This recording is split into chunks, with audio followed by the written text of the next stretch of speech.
welcome back to Sharon Cullen Art. I gotta adjust my camera a bit.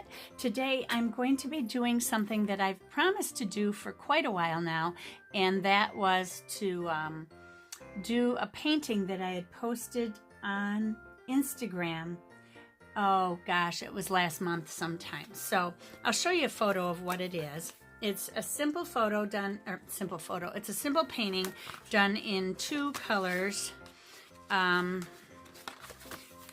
I used Paynes Gray and a little bit of Perylene Green mixed with gray in the trees, and that's what I came up with. So I will be doing that for you today. A lot of people requested a video on this and I never got to it, and I apologize. It seemed like it was one thing after another, so I'm going to quickly do this today and I will get it up for you on YouTube. Well, you're going to see it now if it went up on YouTube. So I guess I did it on November 15th. So anyway, let's go ahead and get started. What you're going to need is, hang on a second here, let me get an open page. I got a bunch of stuff here. Whoops, that's upside down. I'll just do it on the back page of that. I gotta turn my book around this way though. First of all, you want to get something large and circular. I have a lid here that's about the same size. I think I'll use that. A lid to one of my candles. So I'm just going to go ahead and do that. I wonder if that's the size that I used. Yeah, it looks about the same size. So I will go ahead and just draw this circle with a pencil. And once you get that drawn on, now the one other thing that I need is a smaller circle to do a moon. A quarter would be a good thing, except it's got the ridges on the edges, so you don't want to do that. Let's see here. I've got to have like a cap to something. I don't remember what I used. Maybe I used this little thing. Let's see. That's a little too small, I think. Yeah, maybe not. That might have been about what I used, but I think that's a little small yet. I'm just going to go ahead and use it. And then I will put this up in the corner of my painting, or my circle. Whoops.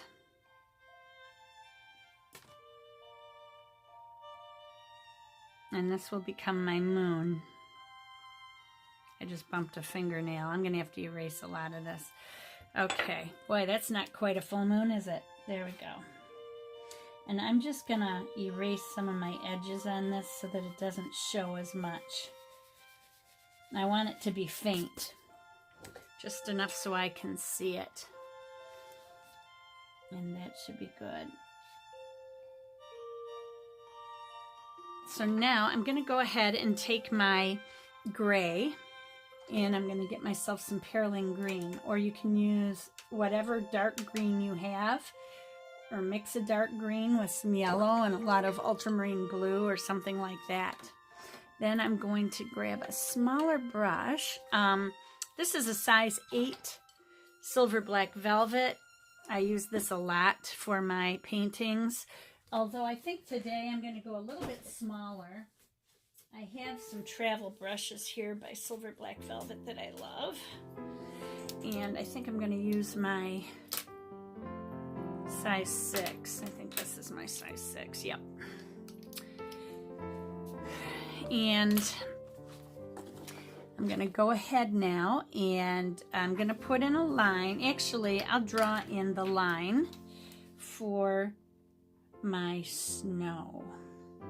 I want it to come downhill like this, and then it's just going to kind of go across like that.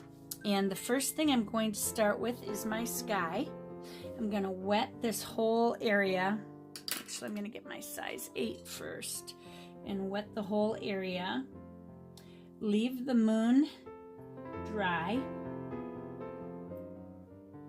Come right down to the snow line.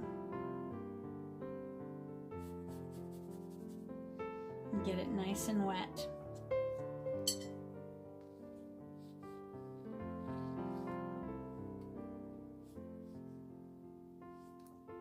And we're going to keep it a little bit darker on the right-hand side than on the left-hand side. Firstly, because the moon is over on the left-hand side and it's going to be producing light. So the sky is going to be a little bit brighter on that side. I'm going to grab my Paynes Gray and I'm just going to start dabbing it in here.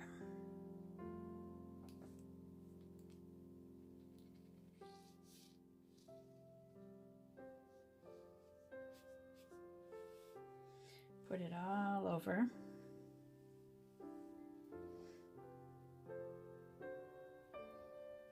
Get it real dark in the center.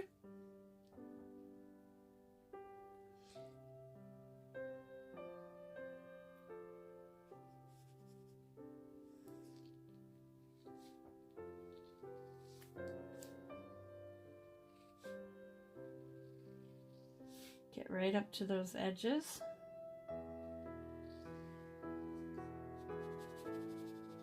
Then I'm going to take a wet brush, thirsty brush, or not a thirsty brush, a wet brush, and I'm just going to wet the area around the moon a little bit more.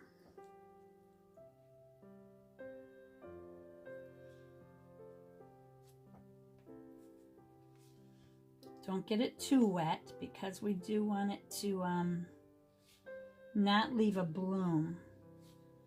Don't want any blooms in our sky. And I want it a little bit darker still. So instead of drawing from my puddle, I'm taking from my palette to get it darker here. This way the snow is going to show a little bit better. And then I just want this to kind of fade out over to the moon.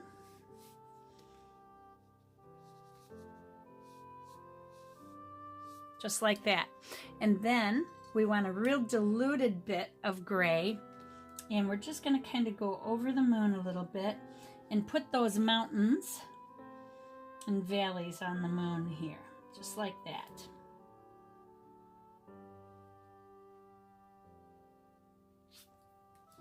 And that's all there is to it. I'm going to try to leave a little bit of this line lighter. And if I can't get the line light enough, what I will do is lighten around it.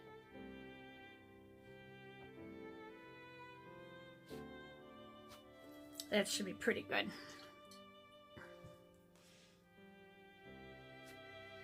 And I'm just softening the edges by wetting the lighter side of the moon here so that that kind of fades away.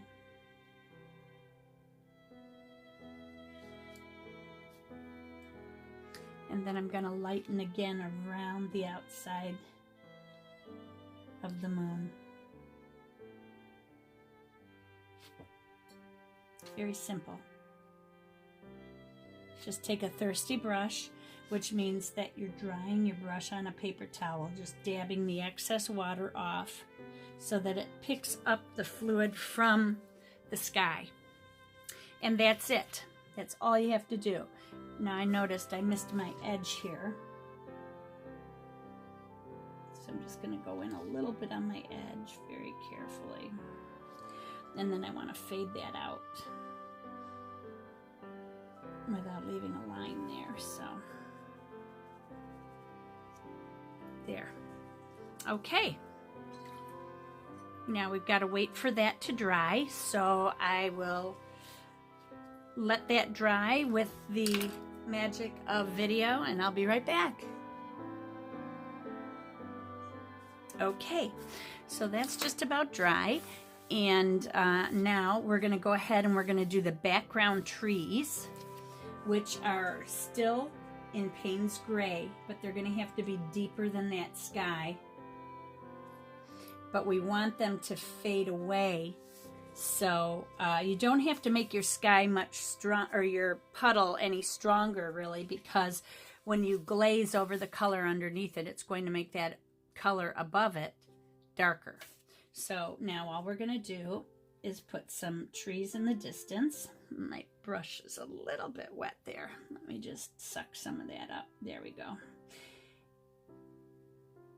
And we're just going to bring them up and down, pine trees.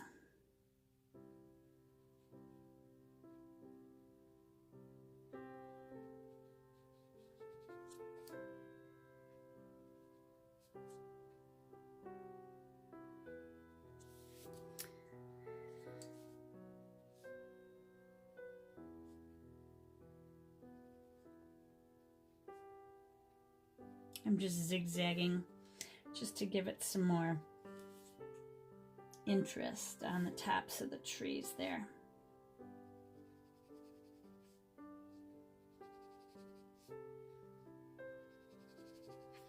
Now on my previous one, you can see there are trees behind it. You can barely see those little edges there. I don't know if that focuses well when I gotta look up there. Yeah, you can see. There we go. Right in here, there's a tree there. So I'm going to take these all the way across up the hill.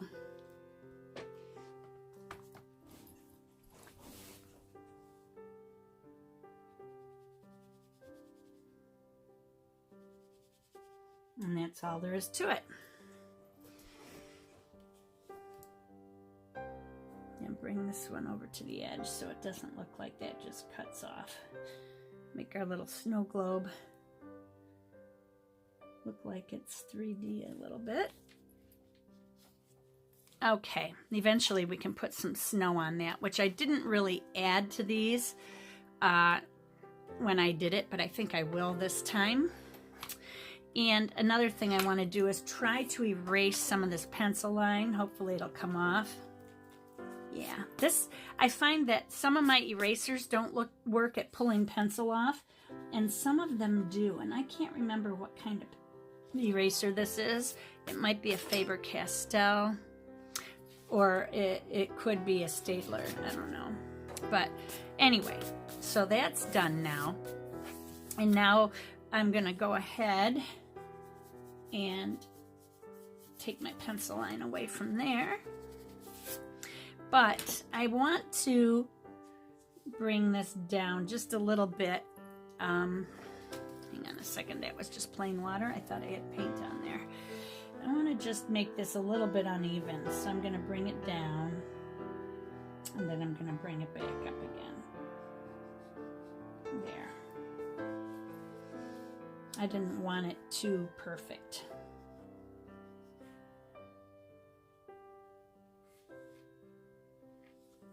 There we go.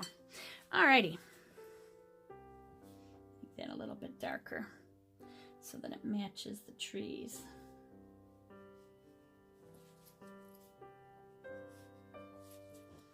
Okay, now over to the left, we're going to start doing our bigger pine trees. See, this goes very quickly. And to do the bigger pine trees, what I'm doing is I'm taking my, ouch, I pinched my finger in my palette, that hurt. I'm taking my puddle of gray and I'm mixing my Perylene Green together with it. I want it to be on the gray side, maybe just enough green in it to give the eye some confusion. Is that gray or is that green? I'm going to take an even smaller brush and grab a number 2. Whoops, that's not a number 2, that's a number 8. That's a number 2. And I'm going to grab that concoction and see if it's dark enough. It may not be dark enough. The first tree I'm going to do is the one that's going to come into the moon here, the biggest tree, and then the other trees I'll put in behind it. So I'm going to bring this way up and just bring a line down. I'm mixing my paint a little bit stronger. And now I'm just going to carefully and slowly do this pine tree. Since it's nothing but pines, I want to give these pines, I'm not going to do them loosely because I want to give they're the focal point. So they're going to need to be the star of the show. So I'm going to just take this with the point of my brush.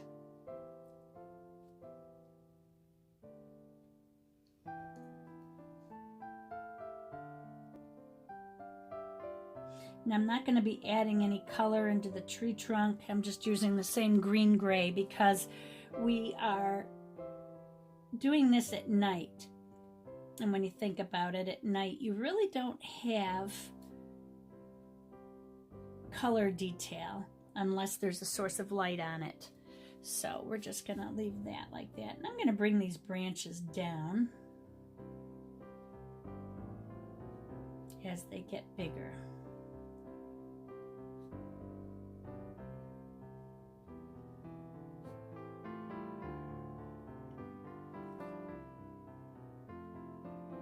I'll be using white gouache. Because I made this whole sky gray, I can't use the white of the paper to make my branches have heavy white snow on them. So you can leave space for the white if you'd like to, but that's not necessary.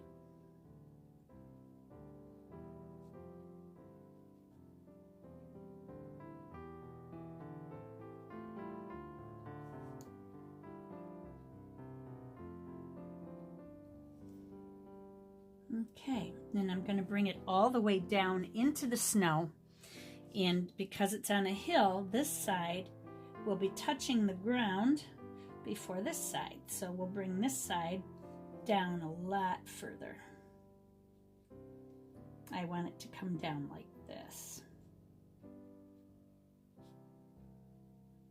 And then these branches can sweep out just like that. So there's one tree done.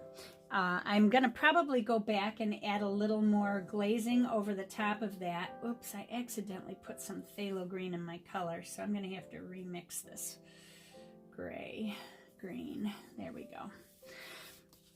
And I'm going to want to do some of the under branches a little bit darker. Again, that's how I give my dimensional effect to my trees, is by glazing color over color. And I'm only doing it on the edges of these branches because the above portion is going to have snow on it, and I still need some of the color of that branch to show, the lighter color. So I'm just putting it in here and there, especially in the center, because the center of your tree is always the thickest. Well, it should be, unless the tree is looking pretty scraggly. I was looking for new Christmas trees for next year when I move. I thought if I buy it now, maybe I can get it cheap. Wayfair has some really beautiful trees, and I've always told my husband that I really wanted to find a tree that looks like a real tree. You know, it's got holes in it here and there, or the branches are not quite as thick all over the place. Because I hate a cone-shaped tree. I just hate that. And the tree I have right now, I got rid of my old tree because it was so huge. It took up my entire living room at this house. And I only have the 8-foot ceilings in this house. It's an older home. And so I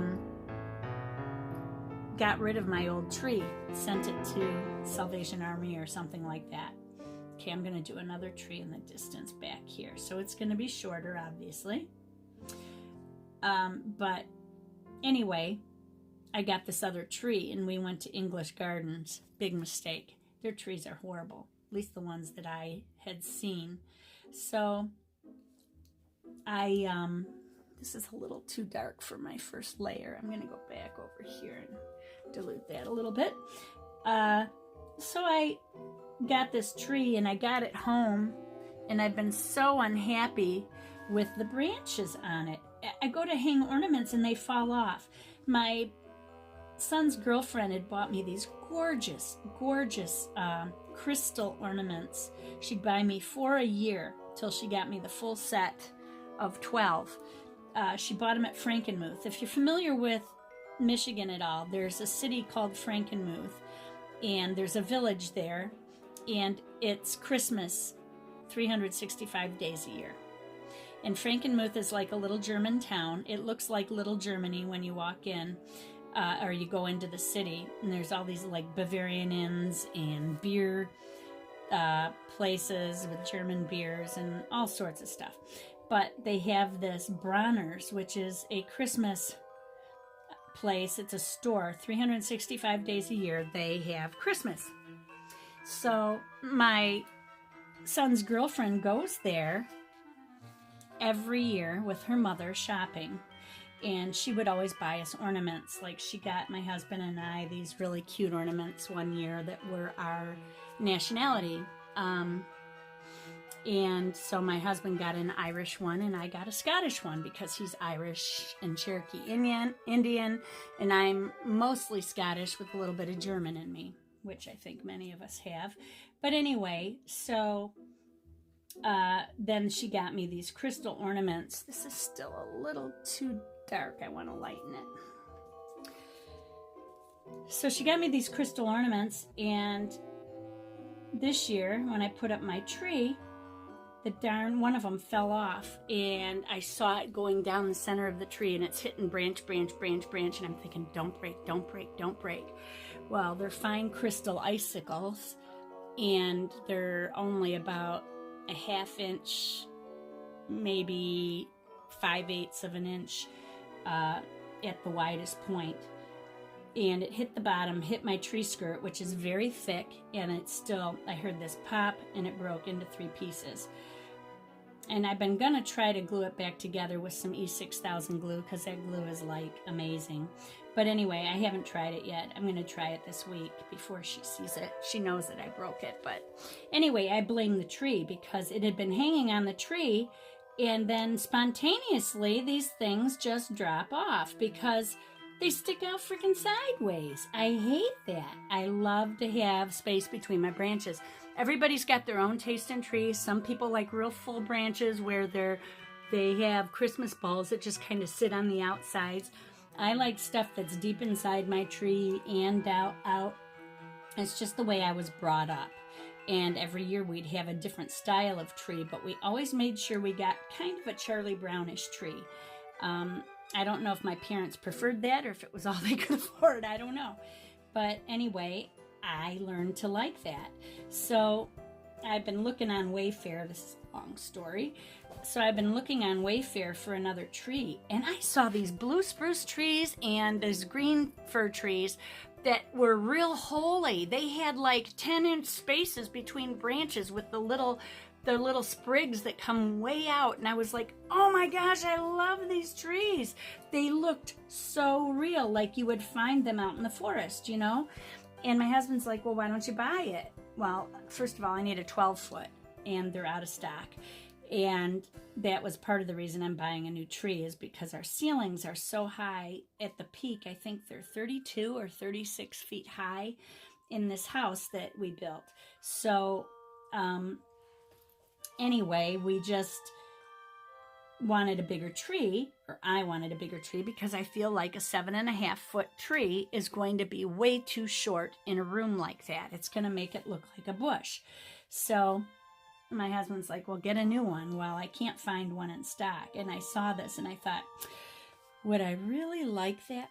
So I think I'm going to go a little fuller than that, but they've got some beautiful trees there. And they've got it where the branches come out past the fullness of the tree, and then they go in, and then they come out. That's how my old tree was, and I just liked it like that. But anyway, so that's my story about my Christmas tree. I wanted to wait until after the first of the year, but when I saw these trees on Wayfair, and my sister got one from Wayfair, I'm like, where did you get your tree? It's gorgeous. She just got a new tree, and hers is a 9-foot, I think. And I'm like, gosh, I got to find a new tree. And she's like, go on Wayfair. They've got great deals. And she said she got hers after Christmas was over. And I'm like, well, shoot, I can't find one in stock. So I don't know if the word got out about their Christmas trees or what. or if just because they've got so many of those Wayfair, you got just what I need commercials out there that people are buying from Wayfair more than they used to. I don't know.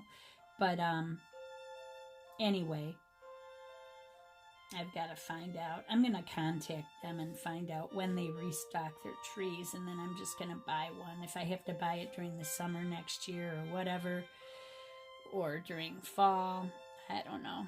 I'm bringing these branches out a little bit more, just so that they look prettier. Okay, so there, got that portion on. Now we're going to do the shadows in the snow. And for that, you just want to go, if you've mixed green into your gray, don't use that. We're going to go back to just plain Paynes Gray, and you're going to water it way down, really water it down. I'm just going to take some gray here off of my Paynes Gray. This is my regular Paynes Gray. This is Paynes Blue Gray. And I'll just keep with that. And what I'm going to do is take some of my dirty water here, and you can see how much I'm really thinning that down. That still might be a little bit too much. Just really water it down. I've got to re-scrub my palette because it's starting to bead back up again. You got to do that every now and then. So now I'm going to take my thin brush, and I'm just going to put a little bit back here where these trees are, and just bring that like this. It still looks a little green. That's weird. Maybe I had a little green on my brush. No, I dipped in the water though. Okay, and then out here I'm just going to have some snow shadows. And now, since the moon's this way, I'm going to try to bring this down on an angle like this.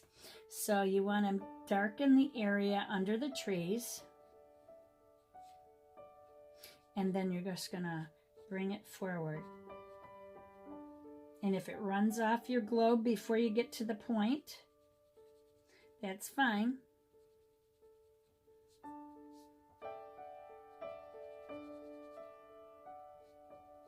Doesn't have to be on, you don't have to fit it all on there, is what I'm trying to say.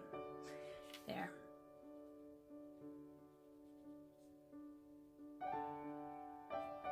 There. So that's all done. Now, I don't like the way this looks back here, so I'm going to scrub a little of my gray up, which is a staining color, but I'm going to try to scrub some of it up anyway because it's pretty dark here. And I'm going to dab it off, and I'm going to redo this. If yours looks fine, that's fine, but I don't like the way my trees look, so I'm just dabbing, dabbing, dabbing. Can let it soak into the fibers just a little bit so that I can get the rest off, since Paynes Gray is staining like that. I might have to bring these trees up a little bit higher in order to get rid of that look that I don't like. And again, I'm going to take a little more Paynes Gray and mix it into my snow color back here, and then I'm just going to do that all the way down.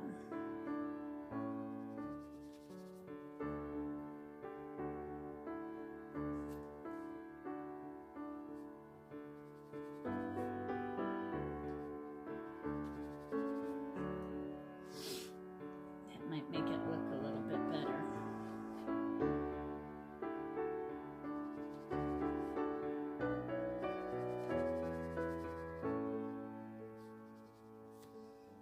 There. Okay, my other one, I had a little more space in the height, so I'm going to bring these up and down a little bit more just because I like that. I don't want them touching.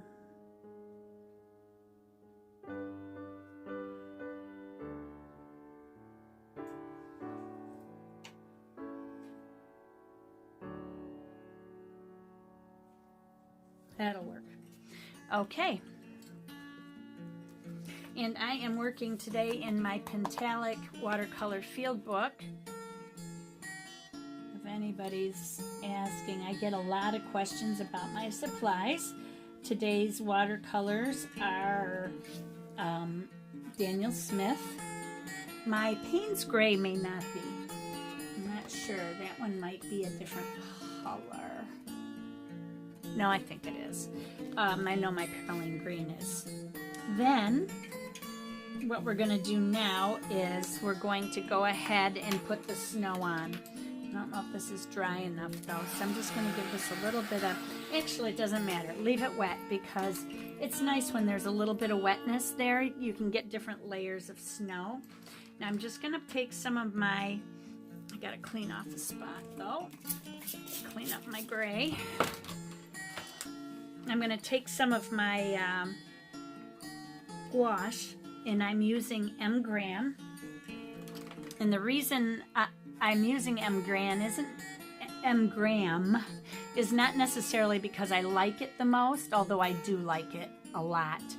I also like Winsor Newton's white gouache, but M. Graham has honey mixed in, so it stays a little bit softer. Also, I can buy it in these big 37 or 59 ml tubes. This is all rolled up. You can see how big this tube was. 59 mLs. So I bought 2 of them.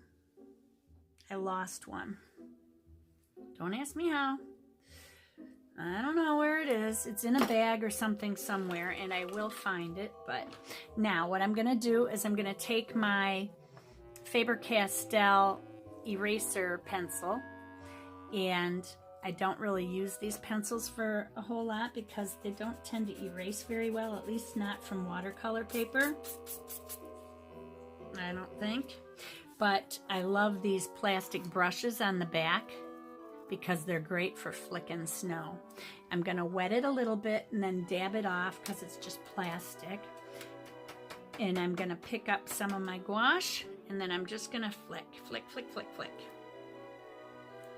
And we could be flicking after. In fact, I should stop right here. Once I finish this, I will. I want to do the paint on the trees. This needs to be a little wetter.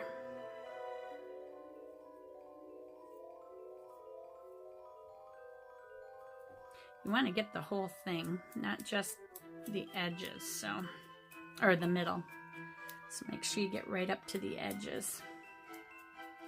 I'm going to be adding some more, but before I do that, I want to paint my snow on my trees. So, I'm going to grab this white, and I'm just going to dab it here and there on the tops of the branches.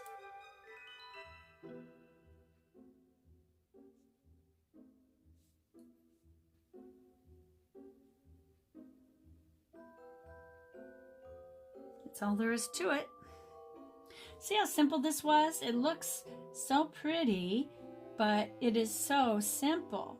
And you could do Christmas cards this way. Obviously, it's a little late now with Christmas coming next week already. Wow, hard to believe.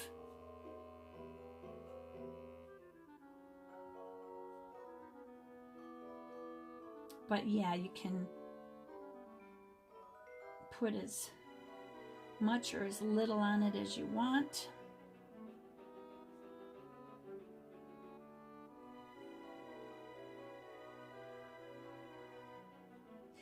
Just mix it up, make it go up and down so it's not all exactly the same. I love white gouache because it's great for winter scenes.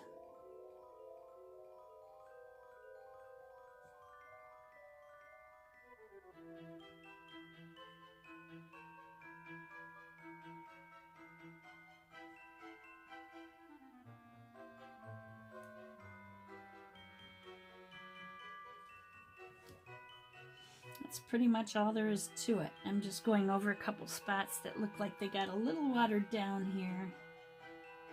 I want them to have a thicker white look, a more stark appearance to the white.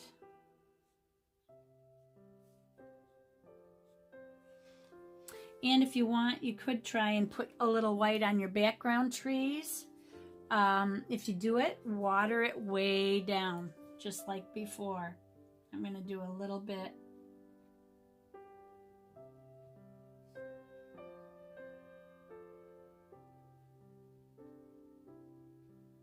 When this dries, it's going to disappear almost. It'll leave a gray appearance, lighter in value than the other.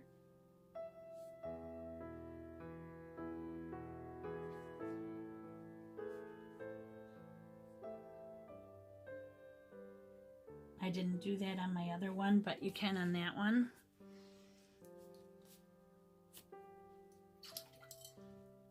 And then I'm going to go back in again, wetting my snow sprinkling brush, my snow machine, and I'm just going to go ahead and start flicking this on again. Lizard if you want to. There it is. And that's all there is to it. So I'm going to let that dry. We'll see how that turns out. Okay, it's all dry. And that is the finished painting. I hope you all enjoyed this. And I'm just going to erase the edges of my white. It may take the circle away, but because you have the circle at the top, it's going to give you the illusion of the circle all the way around. Your brain is going to think in a circular way, even though you can't see the edges. And that's all there is to it. So I hope you guys enjoyed that. And everybody remember, be courageous, paint with wild abandon, and most of all, be kind to each other. Until next time, bye-bye.